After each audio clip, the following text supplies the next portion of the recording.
Hello everyone, welcome back to our new vlog.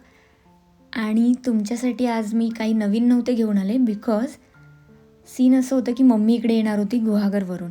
Mummy असते गुहागरला कामाला. Okay, ठीक आहे. आणि तुम्ही बोलत असाल की कुकिंगचे का व्लॉग मी जास्त टाकते, बिकॉज मला कुकिंगची आवड खूप पहिल्यापासून आहे. आणि असं झालं माझ्यासोबत की कॉलेज लाईफमध्येच असताना मम्मी जॉब वगैरे करत होती, सो दोघींना पण आम्हाला हँडल करायला लागत होतं किचन, बिकॉज ती पण कामामध्ये, मी पण कॉलेज लाईफनंतर काही गोष्टी माझ्या काही फील्डमध्ये मी गेले काम करण्यासाठी. सो दोघी पण आम्ही मॅनेज करायचो किचन. ओके, सो आता तर ती गुहागरमध्ये असते कामाला आणि इकडे दापोलीमध्ये मी आणि पप्पा असतो. सो मला किचन हँडल करावंच लागतं, नो डाऊट. सो तेव्हापासून मला एवढी आवड आहे कुकिंगची की तुम्ही बघताय माझे व्लॉग, त्याच्यातून तुम्हाला समजलंच असेल. ओके, सो इथे मी आता चालू केलं. मम्मीला कॉल केला होता, तुम्ही स्टार्टिंगलाच बघितलात, बट तिने रिसीव नाही केला बिकॉज ती येणार होती आणि मला विचारायचं होतं तिला की काय बनवू तुझ्यासाठी, बट रिसीव नाही केला, ती असेल कामामध्ये म्हणून. सो इथे मी आता जेवण बनवायला घेतलं फायनली. आता तुम्ही असं बोलाल जेवण बनवायला घेतलं, मग एवढं रेडी होऊन कुठे चाललेले. सो आधीच्या व्लॉगमध्ये तुम्ही बघितलं असाल की मी हेअर ट्रान्सफॉर्मेशनचा व्लॉग टाकला होता आणि तुम्ही बघितलं असाल की किती मस्त माझं हेअरकट मी करून आले होते. सो आणि हे झाल्यानंतर मला परत रिटर्न खाली जायचं होतं व्लॉग शूट करून आणि शॉर्ट्स पण बनवायचे होते, म्हणून मी रेडी होऊनच इकडे कुकिंग चालू केलं होतं. देन आता इथे मी डाळ वगैरे बनवणार, थोडंसंच राईस बनवणार, बिकॉज मी लास्ट व्लॉगमध्ये पण बोलले की नो राईस, बिलकुल राईस खायचं नाही आहे, थोडंसं मेंटेन ठेवण्यासाठी स्वतःला, बिकॉज खूप सारे क्रॉप टॉप पडलेले आहेत घरी, बट घालू नाही शकत बिकॉज ऑफ समजून जा. सो इथे चाललेलं सर्व माझं कुकिंग आणि सिम्पल नॉर्मल जेवण बनवणार आहे मी, बिकॉज बघू पुढे काय वाटलं तर बनवेल. बिकॉज सीन असं होतं की कोणीही नसतं ना घरी टाईममध्ये जेवणासाठी, सो बनवून पण ते मग वेस्ट नको जायला. So that's why. देन इथे मला माझ्या फ्रेंडचा व्हिडिओ कॉल येत होता. इकडे बघा, हे शूटिंगच्या नादात आहे ना, म्हणजे मग कुठेच असं माइंड डायवर्ट नाही होत. सो मी असं भांडत होते की ठेव ठेव ठेव करून. देन कॉल ठेवलं फायनली आणि परत कामाला चालू झाले.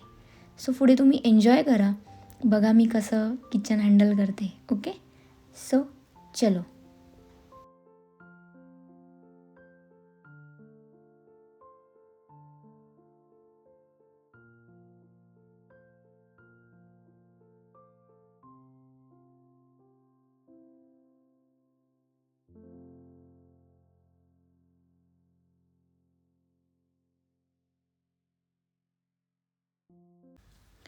ओके गाईज, सो तुम्हाला एक गोष्ट अजून नवीन सांगायची होती की मुली कितीही पुढे जाऊ दे लाईफमध्ये, त्यांना किचन हँडल करावंच लागतं, बिकॉज आईच्या घरीसुद्धा आणि लग्न झाल्यानंतर नवऱ्याच्या घरीसुद्धा. सो ही गोष्ट खूप अशी म्हणजे जोकिंग आहे, it's a part of joke, की मुलींच्या लाईफमध्ये हे सीन चालू असतात. म्हणजे किचन कुठे सुटत नाही, भांडी पण कुठे सुटत नाहीत आणि हे करावंच लागतं यार. सो कितीही कितीही पैसा कमवा मुलींसाठी, बट किचनमध्ये जाणं part of life. Okay, so हे पण एक आहेच, नो डाऊट त्याच्यामध्ये पण. आणि माझे कुठले वर्ड्स रिपीट होत असतील तर कमेंट करून सांगा यार, बिकॉज होतं ते, सवय झाले, सो होतं. देन इकडे बघा, मी इकडे डाळ वगैरे सुरुवात केली, कुकरमध्येच लावणार आहे आता डाळ मी. आणि असं बोलत बोलत सगळी कामं करत होते.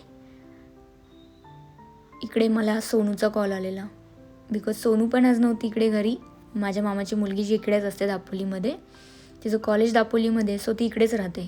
सो आज ती गेली होती तिकडे मंडणगडला घरी तिच्या. ओके, सो इकडे आमचं कॉलिंग असं चालू होतं मस्त. सो हेच सांगायचं होतं की मुलींसाठी खूप डिफिकल्ट असते ना लाईफ, म्हणजे बघितलं तर इझी, बघितलं तर खूप डिफिकल्ट.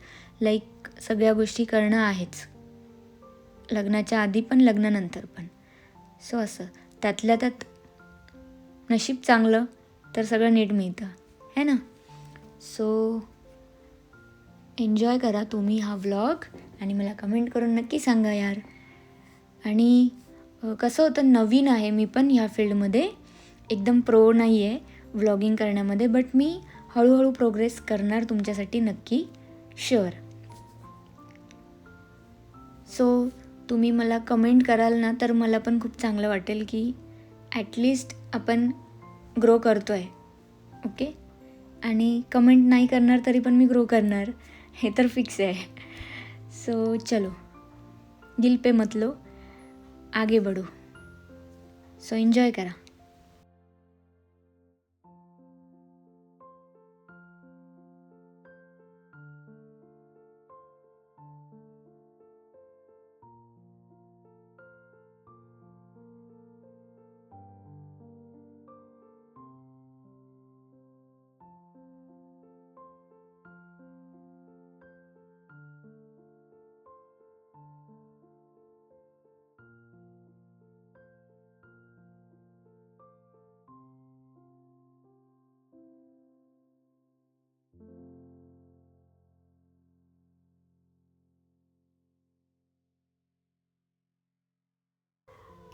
आणि येस, इकडे माझी डाळ कुकरला लावून झालेली आणि आता मला राईस थोडंसं करायचं होतं रेडी.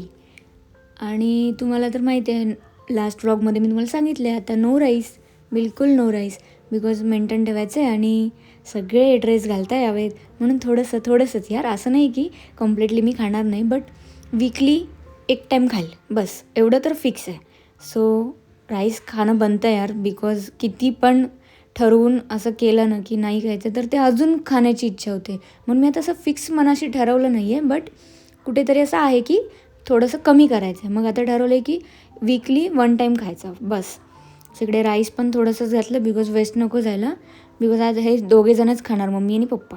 सो म्हणून देन नंतर पुढे काय बनवायचं, मालपोह्यांचाच प्रोग्राम होता माझं की बनवूया मस्त गोड काहीतरी, आणि मला असं टेस्ट पण आलेली की खाऊया मस्त काहीतरी करून. सो नेक्स्ट तेच बनवणार आहे मी आता, बघाल तुम्ही पुढे. कंटिन्यू.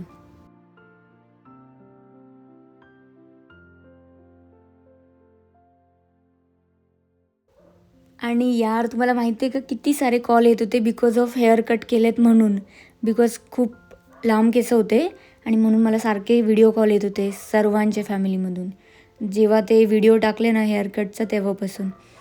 सो तेच सगळं चालू होतं प्रोग्राम माझं, कॉलिंग करत करत जेवण बनवत होते. सो इकडे मालपोहे रेडी होत आहेत आपले. तुम्हाला पण खायचे असतील तर तुम्ही मला कमेंट करून सांगा. ओके. सो चला एन्जॉय करा हा व्लॉग. आणि थँक्यू सो मच, मला खूप चांगला सपोर्ट करताय तुम्ही. जास्त कमेंट नाही करत आहे बट ठीक आहे, सपोर्ट करत आहे म्हणून तर मी ग्रो करते हळूहळू. सो सर्वांना thank you so much. Okay. So चलो. आणि हो गाईज, मला तुम्हाला एक गोष्ट सांगायचीच विसरली, मी सगळं जेवण माझ्या मम्मीकडूनच शिकली आहे. म्हणजे मम्मी जेव्हा मी होते ना स्कूलमध्ये एक समथिंग 10th मम्मी जेवण बनवायची आणि मी बाजूला उभी असायचे. पहिले तर भाकरी पण बनवता नव्हती येत, एवढी ओरडायची ना मम्मी मला, काय सांगू तुम्हाला यार. आणि आता असं झालं आहे की मम्मी माझ्या जेवणाची तारीफ करते, बोलते की माझ्याकडून शिकले आणि माझ्यापेक्षा प्रो झाली. सो एक लाईक माझ्या मम्मासाठी पण बनलंच पाहिजे यार. आणि हां, thanks for watching my videos.